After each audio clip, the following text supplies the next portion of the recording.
there's some new ones on the market that are supposed to be really good.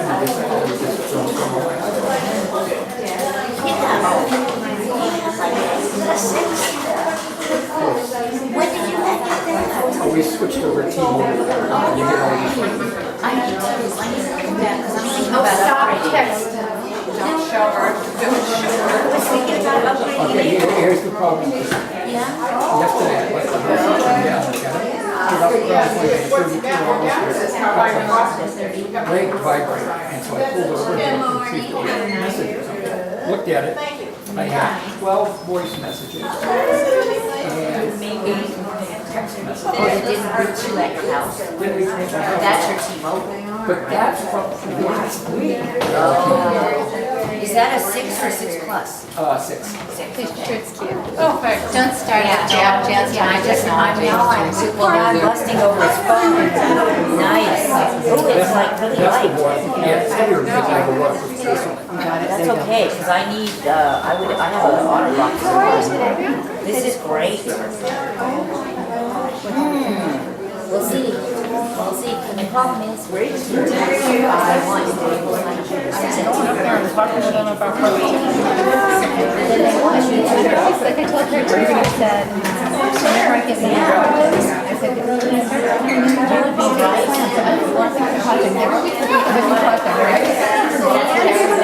Yeah, I don't worry. But we don't want to get started on something. I booked my flight for Thursday to come back Saturday.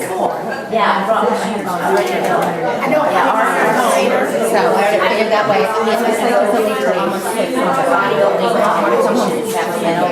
I went back then, so I showed up there next weekend.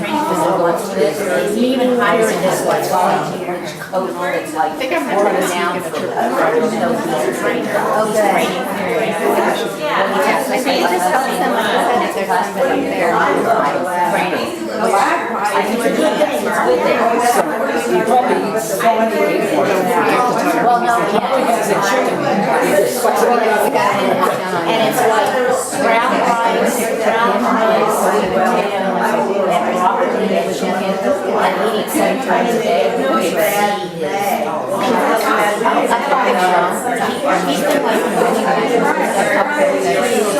No value here. It's not bodybuilding, it's basically men's physique, so it's basically the guys that wear boxing shorts instead of speedos, and it's all about bodybuilding, definition.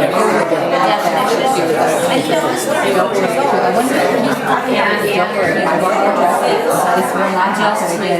So we're gonna work with Mindy on the video system. Yeah. Because they should have been a deal and she was holding on to the wall. Looking at it, ordering on that part of it. It's coming in Tuesday, Wendy's coming in Friday. So but it's okay. We cracked that right, but. I don't know for your friend. I love your personality.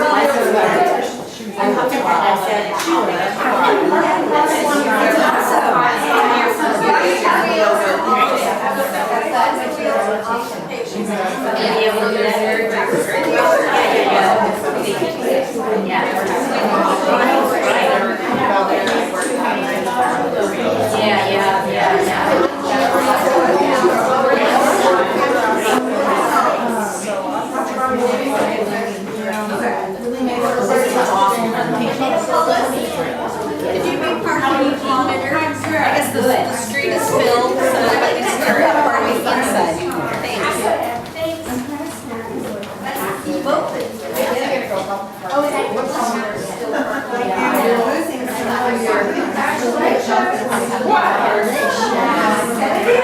I did send it in. Yes, I did. Well, you know, they can always run down too, I suppose. Wherever you want to go. Well, it's funny, it's funny how the video is everything. He asked you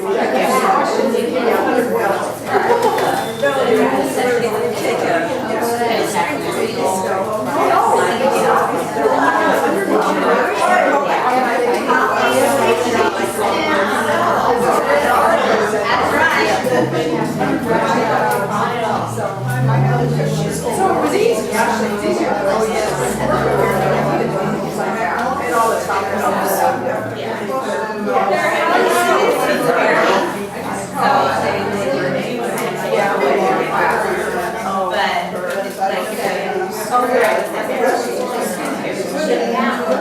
They were new. So, and there were other kids that I knew with that because I was,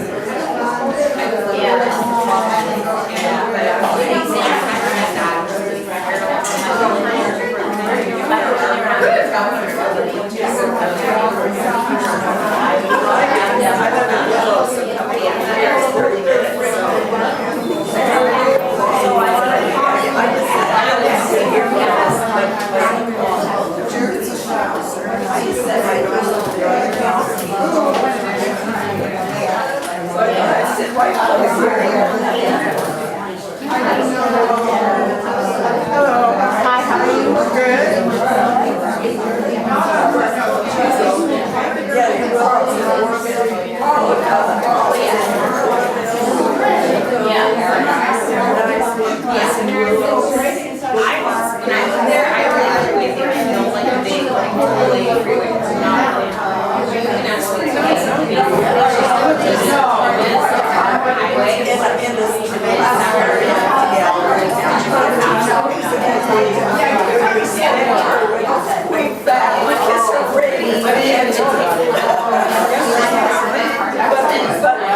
My husband teaches two of classes, and I think they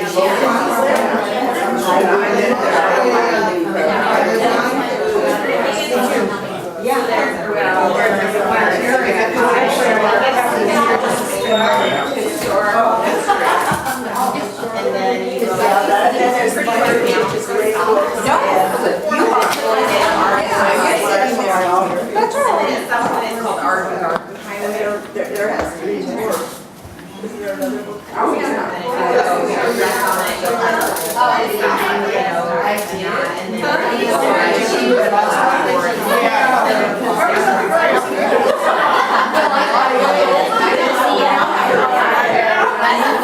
If you like, sign up for them all.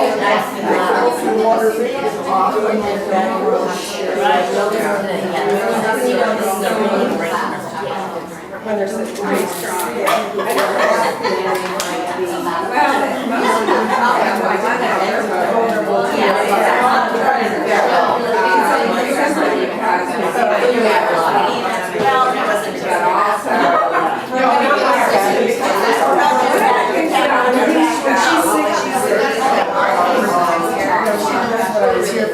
Thanks for waiting for me.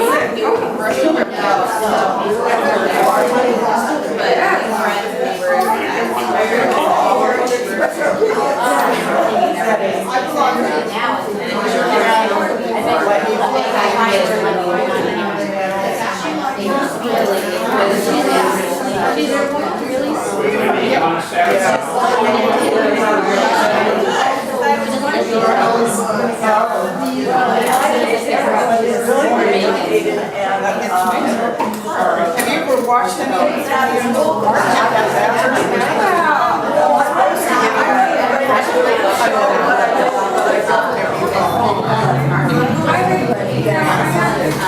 You're supposed to sit still and sit and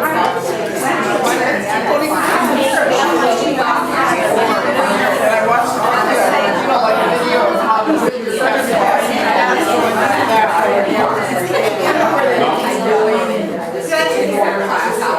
I felt trying to take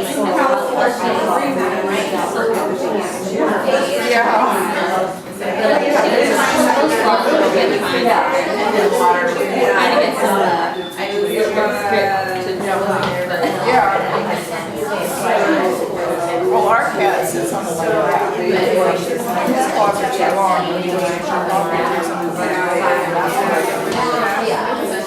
How come I'm the only guy here? Do women care about pets?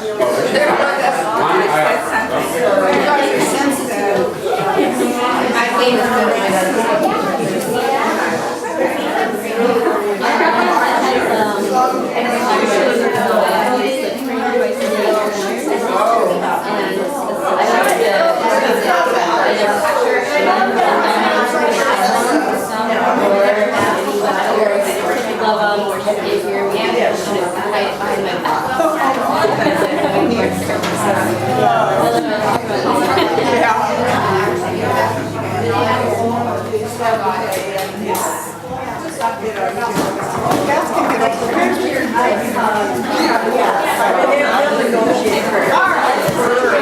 I'm gonna project. A long way. I want to start on time because this is going to be a beautiful day and I want to get everybody back outside where it's lovely. And thank you for coming. It's a little crowded, but I think everybody's and there's plenty of coffee and more to drink. This is an amazing topic for me because I've learned a lot, especially from my patients, but also even from my own cats. But not too long ago, I participated in a research project and I got to be the person behind the one-way mirror watching a focus group. And we wanted to, among other things, we wanted to see how people felt about this topic and whether or not they actually thought that they were missing anything. So we posed the question, and not a single person in that focus group, they were all cat owners, actually thought that was a valid question. They thought we were ridiculous. That they would absolutely know their cats well. That they would not miss a thing. And so to a person, it was not a good question for them. They thought they knew everything there was to know. So I, of course, thought a little differently about that. And I learned from my own cat not too long ago just how much this is worth talking about. One of my younger cats, he just suddenly, as I was closely watching him, and this actually took me a couple of days to recognize, he wasn't eating exactly the same way he ordinarily ate with some relative gusto. And he was actually biting a piece of food and letting it fly out of his mouth.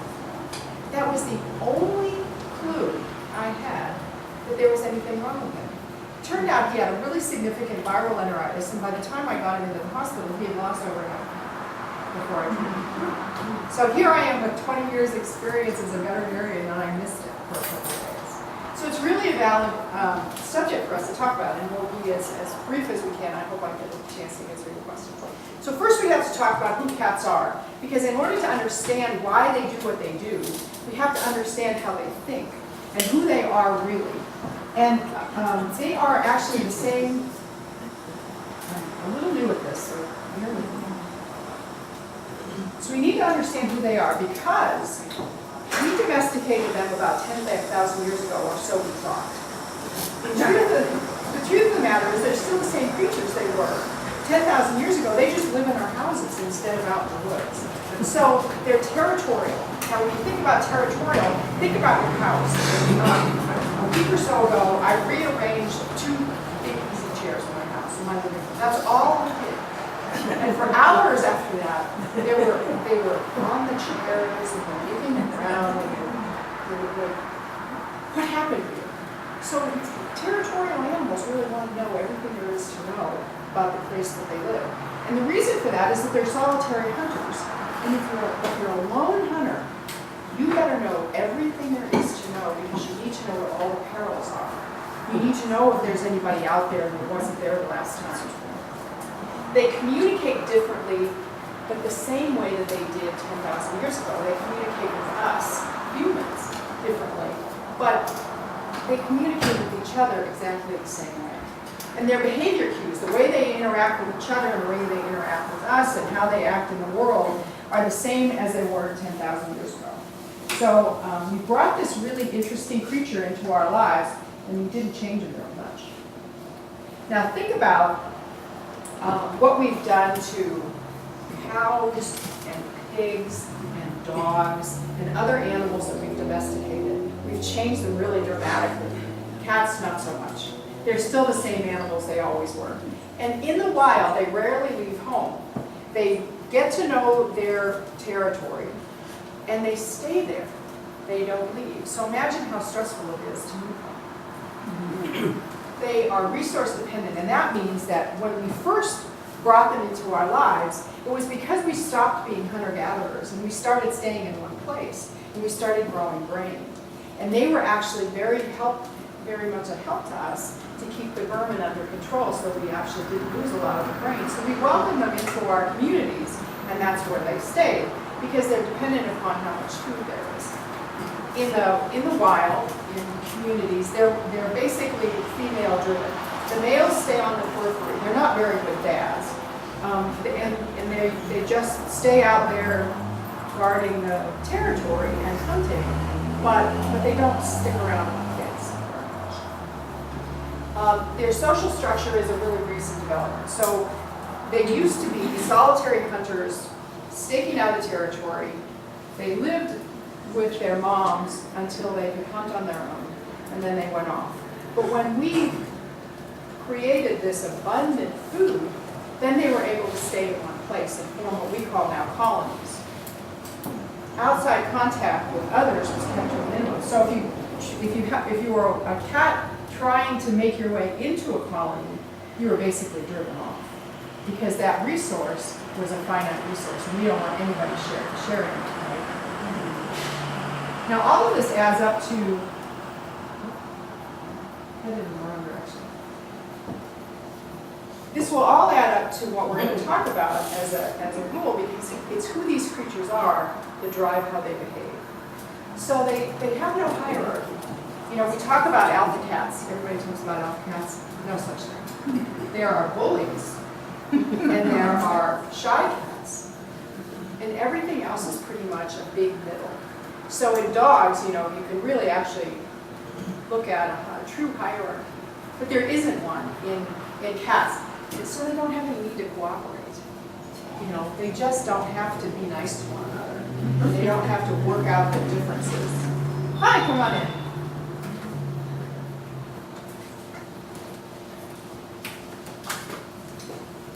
The other thing they don't understand is any idea of turn taking.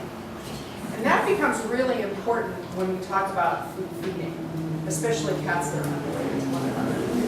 They don't have any submissive behaviors. We learned that very clearly in a veterinary You were setting. late, so you have to go right to the front. This is just like third grade, isn't it? And they like to have complete control of their environment. And why would that be? If you're a solitary hunter, you can't rely on anybody else to bring you breakfast. So you have to make sure that there are no surprises. And that's how you gain confidence, is knowing everything that there is to know about your environment.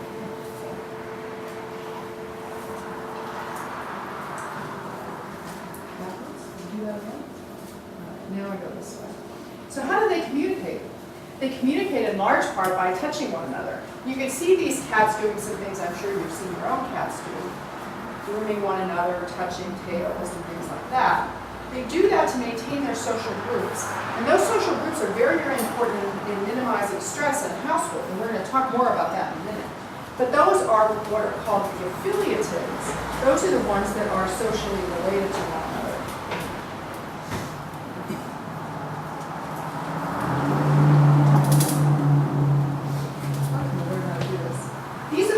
Other way they communicate. This is long range. So if you're a solitary hunter, you don't want to get too close to any other cats. So you use your scent marking to say who you are and where you are. And in intact females, of course, you can say, I'm ready for a date. And the boys do it too. They do it to mark their territory as places where other male cats can't be. It can't always be relied upon, because it's like email. Have you ever hit send and went, oh my God, what have I done, right? This is like email too, in that once it's placed, you can't change it. So it's not always to be relied upon. But it does help with spacing of cats. And in solitary hunters, there's finite resources. And we're still talking about our wild cats, right? But we're also talking about the behavior that happens in our houses, especially among unrelated cats. They do this kind of marking to avoid confrontation. And there are 4 kinds: rubbing, scratching, spraying, you've all heard of. Anybody know what binding is? That's pooping. And that's another form of marking. It's a fancy word. The closer in way that they communicate is visually, and that's medium range. So you have to get within sight of one another to make your point. And that's not always honest. Cats are good liars. Their posture is used to show how big they are. You ever seen a kitten get like body brushing? You know, they just get poofed up. The idea is to be bigger than you are. And it communicates facial expressions, fine-tune the emotional state, but in visualizing one another, they communicate this way. So we haven't even gotten to meowing yet, right? We're still far enough away from one another that that's not necessary. And usually that's all there is. That's all that's required. So cats space themselves out according to the resources available. And these are some of the ways that they visually communicate. So you can see the cat on the top left, the calico, is pretty worked up. But you can also see the one on the lower right, the gray and white one. See how his feet are firmly underneath him? That cat's got something he's worried about. So if you're sitting with your feet under you, you're getting ready to launch. So when you sit that way, think about your cats at home. Have you ever noticed that? That sometimes when you're just thinking maybe there's something going on here, they've got all 4 feet under them. It's because they're getting ready to launch themselves out of the way of harm. In our houses, we have social groups, and I often talk to people about the difference between a social group and a multiple cat household. If you have cats in your house that are unrelated, more than one cat in your house that's unrelated, you have a 1+1 household. The social group is probably you and one cat, that's a social group. And another social group is you and the other cat. Because they're unrelated, they probably are dividing the house up in space and time. So their territory in your house is actually a form of stress because they aren't related to one another.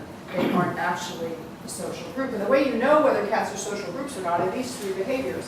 Allo-grooming, which means they groom one another. My one cat will put her head just like this and ask on the other one because they're grandson and grandfather. Allo-rubbing, which means these cats rub their bodies together as they're passing, even sometimes wrap tails a little bit. And the last one is sleeping curled up together. And that's different than sleeping on the bed in the different corners of the bed. Those cats are not a social group, but the cats that actually curl up together, those really are. So count up how many social groups you have in your house, and you'll know a little bit more about how your territory is divided up. Because really it's about territory. So what we have to do is figure out how many social groups we have in the house and provide all the resources each individual social group needs in order to prevent any kind of controversy or stress or threatening interaction. And these are 3 of them. Adequate resources are a place to sleep, a place to eat, a place to drink, those kind of resources. And then there's a place to go away and get away from everybody else, and also the ability to escape. So one time I was talking to a Buddhist monk who was a friend of mine. He had 2 cats, and one of the cats was peeing in the bathtub.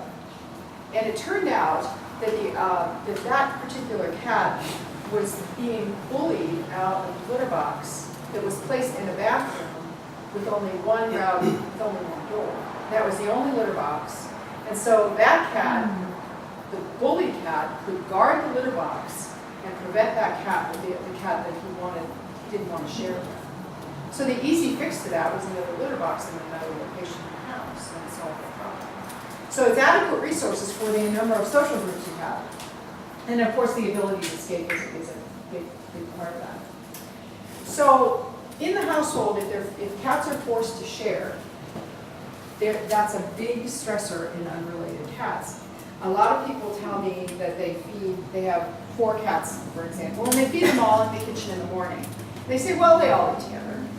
And so I asked them to videotape that, and you'll see cats eating with one eye on another cat over here, and another one over here eating, and tails going like this. You know, these cats are unrelated and they don't want to eat together. They're not social eaters like we are.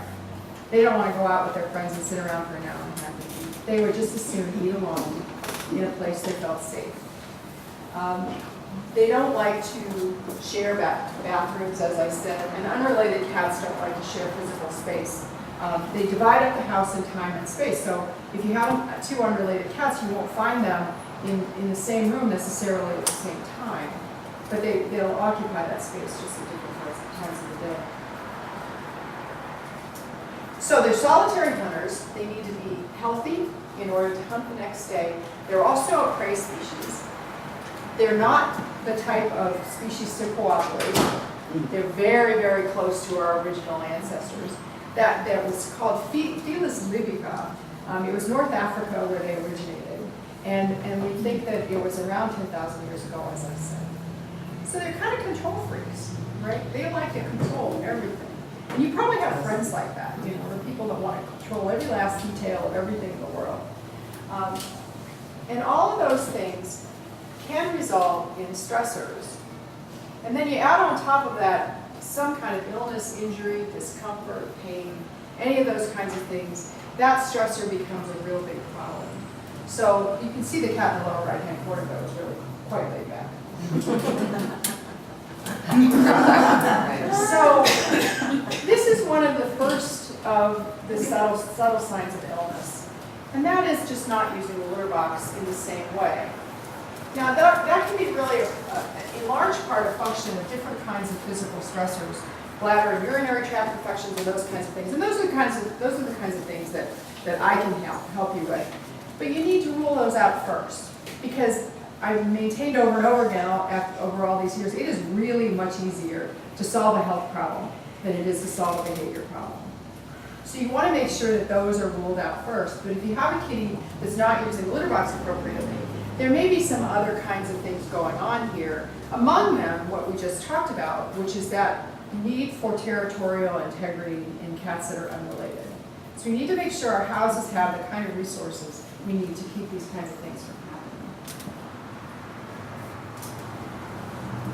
So, and one of the kinds of stressors are sometimes out of our control. One of those is territory invasion. I have a patient who suddenly started peeing on the windows around the living room.